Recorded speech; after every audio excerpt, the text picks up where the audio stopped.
That's right. Your boy Old Five Dynasty is back for another vlog. Yeah. I'm here to talk. What's good, everybody? So, today's vlog is basically about if you're a beat maker, it doesn't necessarily mean that you are a record producer. So let's get into it. So, what is a producer? Well, or like a record producer. I mean, somebody who is like the conductor, the orchestrator of a record. It might be somebody who doesn't even make beats. And that's what I mean about, if you're a beat maker, it doesn't necessarily make you a producer.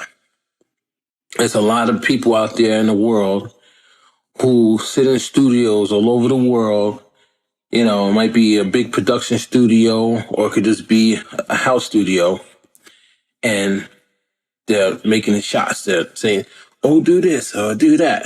Because they're putting together a record. But they might not be a beat maker. Which is pretty cool, actually, if you think about that. You know what I mean? Is actually the person who actually puts the record together that's actually the producer of the record.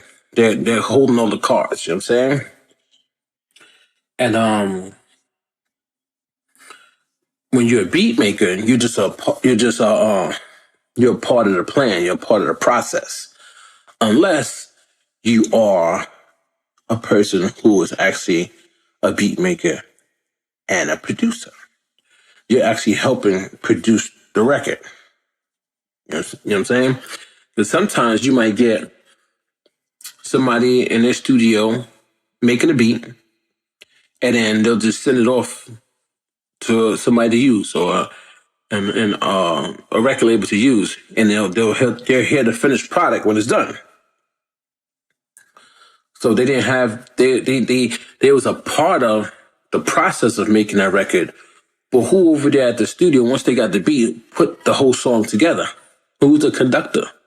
I mean, that could be anybody. That could be a record label exec, that could be like the artists themselves producing their own record.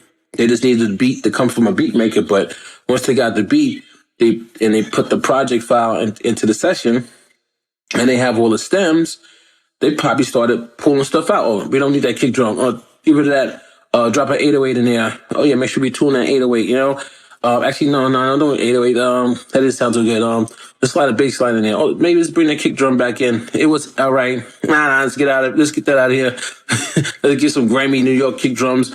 Keep the melody though. The melody is fire. You know what I mean? Like, it's who's producing a record, all right, the track is okay. We got the track sitting nice. All right, go in there and record. And as the person's recording their vocals or whatever, they're like, can you bring up your tone a little bit? Can you hit that a little bit harder? Can you do it a little softer at this point? The way you're saying that word, the cadence is not coming out. Can you maybe just take that one word out and ride the beat, see how that fits? Oh yeah, that works. Like, keep it like that. You're having a little bit of trouble at this point of the record. Can you let's punch you in? And the artist might fight back. Nah, I don't want to punch. Trust me on it. We got to get this done. Just punch. Then they punch it in. Blah blah blah. They're helping the artist along. They're producing the record. All right, you're done. This record is missing something. What is it missing? And they in the studio that's listening. What is it missing? But yo, some trumpets, some horns, or something like that. Get on the phone. They're calling people. Like, we need somebody to come in and play the trumpets. Person comes in for work for hire. They play the trumpets, but they're specifically telling them how to play the trumpets or saxophone, whatever it is. Once they finish, give them their money. That's work for hire. They pay for that. That's they got the sound. Person got their bread. They out the door. You know what I mean? So you see how much goes into thinking about producing a record? So just because you're a beat maker doesn't mean you are a producer. Because there's a lot of steps that come into the game when it comes to producing a record. You are producing something when you're making the beat, but we're not talking about, am I a producer because I produced a beat, I made a beat, you know what I'm saying? We're talking about a record.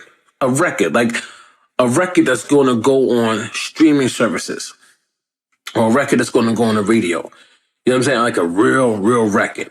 Are you a producer, or can you produce a record? Can you go into the studio and produce a record? Now that's hard. It's not easy because you have to understand music, know music, or just have a idea of like what you want a sound to be, or like something to sound like. It's not. It's not. Nobody can just say everybody can go into the studio and just produce a record or do it well. You know what I'm saying? Like it's it's just different. You got to be a different type of animal, beast. You know what I mean? Like look at Puff Daddy. He in the studio like, yo, pop, this, but that. Come on, girl. You're not bringing it. Like it takes a certain type of characteristic, certain type of person to be able to get in people's faces, or even just to get up under somebody's skin, just to bring out emotion and stuff like that. But then another thing is just to hear certain sounds like, that frequency is killing my eardrum. Can we put a F6 EQ on that frequency? Oh yeah, it's in around like I think 2K, between 2 and 4K. I'm hearing it. And then you got the engineer that's sitting there at the board or at the computer. And all right, they pull up the F6. They go in there. They sweep. They find the frequency. They boost up. They hear it. Is that the frequency you talking about? Yeah, that's the one. Then they drop it back down and they put a dip in it. So now every time that frequency jumps above the threshold, the EQ will push it back down. Like it'll stop that frequency from jumping out. But the frequency is still there. It's not EQ'd out. Most people will go in there, they don't know how to mix. They'll EQ that frequency out, and that frequency is totally lost to the song. Now we're talking about dipping that thing out. So it still play, but once it jumps too high, it's like a compressor. You know, it's working as a compressor basically. But it's live. It's on the EQ. It's pretty dope. Maybe I'll show that to you one day when I'm mixing. I mean, so those different things, so it's not just going into the studio and say blase, blase, blase, blase. It's also knowing some little technical stuff too that you can actually help the audio engineer out when they're doing this. And another thing is like, because you have different types of engineer. You have an audio engineer for mixing. You have a recording engineer also who records the vocals. So most of the time, the recording engineer is the person who's setting up the whole room, the mics and stuff like that. You know, so what if you want to have like some type of, I don't know, I forget, like some of the rock vocalists have some of their vocals, but you have to know how to get that organically, because a lot of times back in the days, they recorded those vocals organically. So how did they do that? It was the mic placement, the way they put the mic and the way they had mics going in and out of speakers and stuff like that. So those are the type of things you might want to know also. But if you don't know it, well, you can know it, because you can just go on YouTube and just search up how to set up mics, how to do this vocal, how to do that, how to do rock style, how to do Egyptian style, whatever it is, hip hop, you know what I'm saying? You can do that now because the internet has all the information. So you should never really say, well, I can't, when you can actually learn, you know what I'm saying? Without even being hands-on, you can still learn. But, oh, yeah. Well, if you know how to pay attention, you know what I'm saying? Then when you go to the studio, but yeah, let me try it out. Get my hands dirty. But anyway, so having abundance of information in your mind also can help, you know what I'm saying? Or just a little studio presence. If you go intern somewhere, just learn. But a lot of stuff is done at home now. Yeah, I get that. But it still doesn't hurt to go into studios and learn how to be a producer. Learn the environment. Learn what other artists do. Learn what other engineers do. Just learn. But anyway, so that's being a beat maker doesn't make you a record producer. It just makes you a beat maker. But can a beat maker be a record producer? Yes. I'm not saying it's not, but I'm saying the general, everything is classified. You know what I'm saying? You have beat maker, right? You have a producer. You have your artist. You have your what you call like I guess you could call them musicians. They come in, they play. You know what I'm saying? They do work for hire. They play violins for you. You have a drummer come do drums for you. You know what I'm saying? Like everything is separate. Everything is classified separate. But then you can be a person that does everything. You know what I'm saying? So don't get me wrong when I say beat makers are not producers. You can be that. You can be everything. You can be a jack of all trades. You can. But from the jump, straight from the jump, if you're in your room and you're just making a beat, you're a beat maker first and foremost because you're making a beat. Then the next step is, well, what do you do after that? Do you go and produce a record? So I always said this. Oh, the first record I produced for Legend was, and this is beat I made. I always say the first record I produced for him. And now when I think about it, who was actually the producer for the record? So I'm in my house, I'm making the beat. So I'm playing out some chords. You know what I'm saying? You always hear me say it's not all about chords, but yeah, I don't know. I could play some chords. But I don't show it, I don't talk about it, because, it's just a whole big thing online, and I don't get involved in none of that drama. But I was playing some chords, and I came up with a nice, simple melody. So then I had found the intro off of a movie, one of my favorite movies, and I put it at the beginning.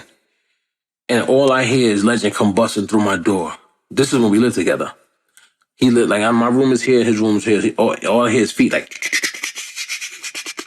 boom. I was like, what you doing, nigga? I'm about to go grab the don't thing to burn it. Like, oh, let's get out. That back then we was in the hood. You know what I'm saying? So we was getting into it. It was because I had a lot of brothers. And once one brother gets into it, we all in it. You know what I mean? So we ready. We always ready. You know what I mean? I remember Legend was outside on the roof, man, because we got some real bad beef, man. And Legend had the shoddy bay joint. Climbs out onto the roof through my window, and the other dude down there, it was the Pops.